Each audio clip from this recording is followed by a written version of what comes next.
बाबा साहब अंबेडकर जिंदा होते, वो हाथ जोड़ के कहते मेरी तस्वीर पे माला मत पहनाओ, महिलाओं की इज्जत करना सीखो।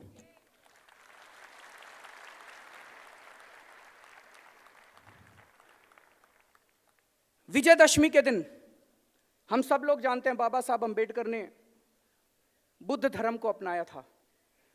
विजयदशमी के दिन नागपुर के अंदर 2 घटनाएं घटती हैं हर साल।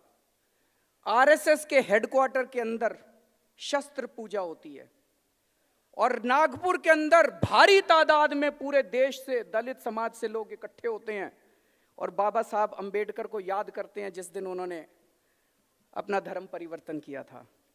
और 2 साल से मात्र चंद लोग जो आरएसएस के हेडक्वार्टर में शस्त्र पूजा करने के लिए इकट्ठे होते हैं, उसका दूरदर्शन लाइव टेलीकास्ट करता है।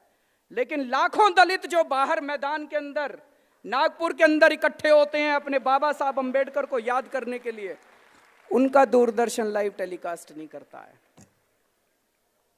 अभी आप सबने एनसीईआरटी सुना होगा, national council for educational research and training. NCERT उसकी जो राष्ट्रीय परिषद है, उस राष्ट्रीय परिषद के जो चेयरमैन है वो यूनियन एचआरडी मिनिस्टर होती हैं, स्मृति ईरानी जी उसकी चेयरपर्सन है। और उसके जो मेंबर होते हैं वो देश के जितने राज्य हैं, हर राज्य का शिक्षा मंत्री उसका मेंबर होता है। अभी पिछले हफ्ते उनकी मीटिंग हुई। मनीष सिसोदिया जी दिल्ली के शिक्षा मंत्री हैं, इनको वहां जाने का मौका मिला। ये वहां गए और लौटने के बाद ये पूरा किस्सा मुझे बता रहे थे कि उस मीटिंग में क्या हुआ। एनसीईआरटी की मीटिंग में इन्होंने बताया 5 मिनट, पहले 5 मिनट में जो उनका फॉर्मल एजेंडा था वो पूरा कर लिया और उसके बाद चर्चा शुरू हुई। उसमें कई बीजेपी शासित राज्यों के भी शिक्षा मंत्री थे। चर्चा शुरू हुई कि सावरकर को स्कूलों के सिलेबस में लाया जाना चाहिए कि नहीं लाया जाना चाहिए। मनीष ने उसका विरोध किया। आधा घंटा, पौना घंटा इसकी चर्चा चली कि सावरकर को स्कूलों में पढ़ाना चाहिए कि नहीं पढ़ाना चाहिए।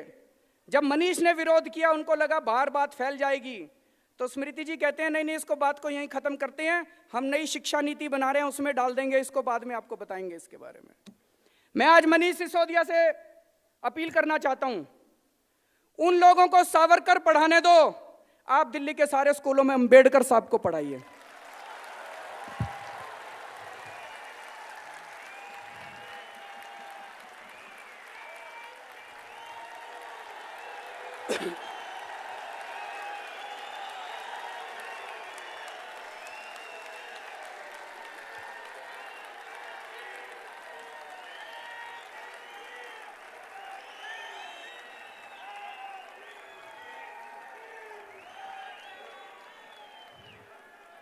बाबा साहब के जीवन,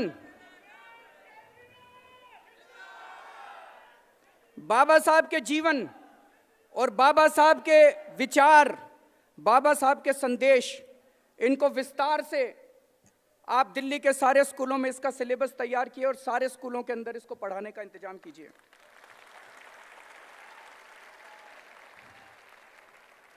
बाबा साहब अंबेडकर वो खुद छुआछूत का शिकार हुए थे।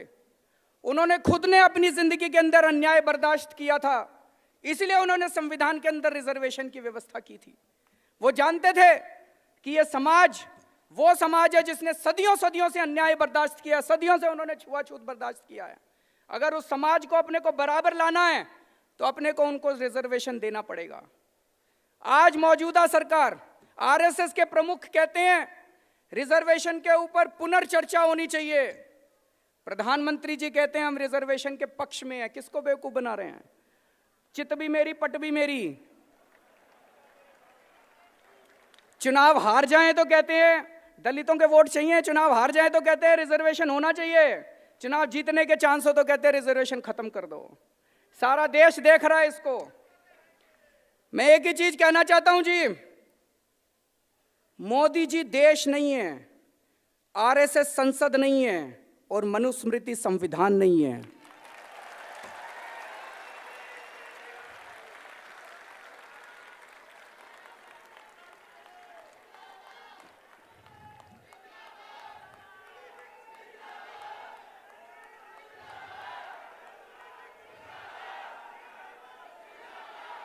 आज ये देश कौन से संविधान से चलाने की कोशिश की जा रही है? बाबा साहब अंबेडकर के संविधान से या मनुस्मृति के संविधान से?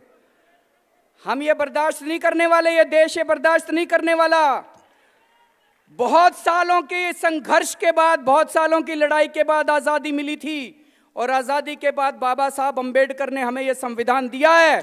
इस संविधान के लिए हम अपनी जान की बाजी लगा देंगे, लेकिन इस संविधान के विरुद्ध कोई काम नहीं होने देंगे। आज इन्होंने संविधान के परखच्चे उड़ा रखे हैं। इन्होंने अरुणाचल के प्रदेश के अंदर सरकार तोड़ दी, खरीद लिए, सरकार तोड़ दी, सरकार गिरा दी। बाबा साहब अंबेडकर का संविधान तो ये नहीं कहता। बाबा साहब अंबेडकर संविधान कहता है चुनाव लड़ो, जीत के आओ।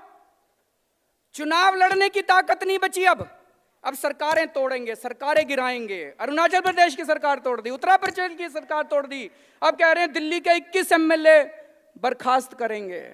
कर लो बर्खास्त, आ जाओ मैदान में, चुनाव लड़ते हैं।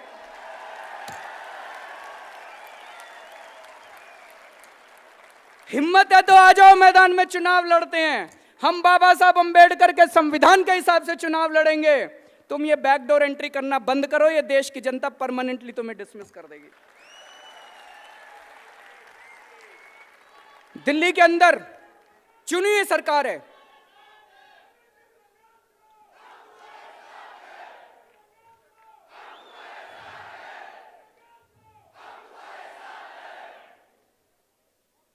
बाबा साहब अंबेडकर ने संविधान में लिखा है कि चुनाव होंगे, लोग चुन के आएंगे, जनतंत्र है। उस जनतंत्र के हिसाब से विधानसभा बनती है, उसके हिसाब से कैबिनेट बनती है, और वो जनता की मर्जी के हिसाब से अपना काम करते हैं। पिछले 1 साल से आप देख रहे हो किस तरह से ये कह रहे हैं दिल्ली सरकार की पावर नहीं है, दिल्ली सरकार की पावर नहीं है, एलजी की पावर है, केंद्र की पावर है।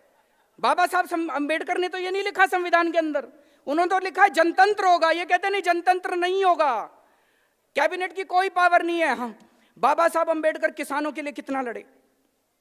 हमारी दिल्ली में सरकार बनी, किसानों को जमीनों का मुआवजा पहले मिलता था 53 लाख रुपए प्रति एकड़। 53 लाख रुपए में भाई साहब दिल्ली में कहीं जमीन नहीं मिलती। सारे किसान दुखी थे, कहते थे और औने पौने दाम में सरकार हमारी जमीन लेके बिल्डरों को दे देती है। हमारी सरकार ने आने के बाद किसानों का 53 लाख रुपए से 3 करोड़ कर दिया मुआवजा, 6 गुना कर दिया। किसानों को भी यकीन नहीं हुआ, किसानों को भी यकीन नहीं हुआ कि ऐसा हो सकता है। अगले दिन किसान आए, हमने आदेश पारित किया कि 53 लाख रुपए से 3 करोड़ मुआवजा किया जाता है। किसान आए, बड़ी बधाई देने लगे, और अगले दिन उन्होंने हमारा आदेश खारिज, एलजी साहब ने पारित किया, मैं मुख्यमंत्री के आदेश को खारिज करता हूं। यह तो नहीं लिखा बाबा साहब अंबेडकर के संविधान के अंदर। संविधान यह नहीं कहता कि चुनी हुई सरकार जो काम करेगी उसके अंदर ये अड़चन अड़ाएंगे। हमने आपको सबको बताया मिड डे मील के अंदर कितना घोटाला है। उस घोटाले को दूर करने के लिए मनीष सिसोदिया ने फाइल भेजी, उस फाइल को उन्होंने डिसमिस कर दिया, कहते हैं मिड डे मील को ठीक नहीं करने देंगे। ये प्राइवेट स्कूल कितनी धोखाधड़ी कर रहे हैं, उसके ऊपर हम लगे हुए इन प्राइवेट स्कूलों को ठीक करने के लिए। उसके लिए हमने पूरी विधानसभा ने बैठ के, इन सारे एमएलए ने बैठ के विधानसभा के अंदर चर्चा करी और एक कानून पास किया कि प्राइवेट स्कूलों के सारे अकाउंट्स को चेकिंग करने की जिम्मेदारी सरकार की होनी चाहिए कि नहीं होनी चाहिए। हमने कानून पास किया, उस कानून को इन्होंने लेके बैठ गए, उस कानून को भी इन्होंने पास नहीं होने दिया। दिल्ली के अंदर कई मजदूरों को न्यूनतम मजदूरी नहीं मिल रही, मिनिमम वेज नहीं मिल रहे। क्यों नहीं मिल रहे? कानून में जाके देखो कि अगर कोई मिनिमम वेज नहीं देता उसके ऊपर 500 रुपए की पेनल्टी है भाई साहब, 500 या 1000 रुपए की पेनल्टी है बस। अब 1000 रुपए की पेनल्टी है तो कोई क्यों न्यूनतम मजदूर। हमने उसके अंदर प्रावधान किया, पेनल्टी को बढ़ाया, जेल की सजा का प्रावधान किया। उस कानून को ये लोग बैठ गए, उसको भी। मैं ये कहने की कोशिश करता हूं कि एक चुनी हुई सरकार है दिल्ली के अंदर, उस चुनी हुई सरकार को ये काम नहीं करने देते जो जनता की भलाई के लिए काम कर रही है, जिसको ऐतिहासिक मैंडेट मिला है, जिसको 70 में से 67 सीट मिली है, जिसमें इनकी पार्टी का सफाया हो चुका है, उसके बावजूद भी इस सरकार को काम नहीं करने देते। ये बाबा साहब अंबेडकर के संविधान में नहीं लिखा दोस्तों।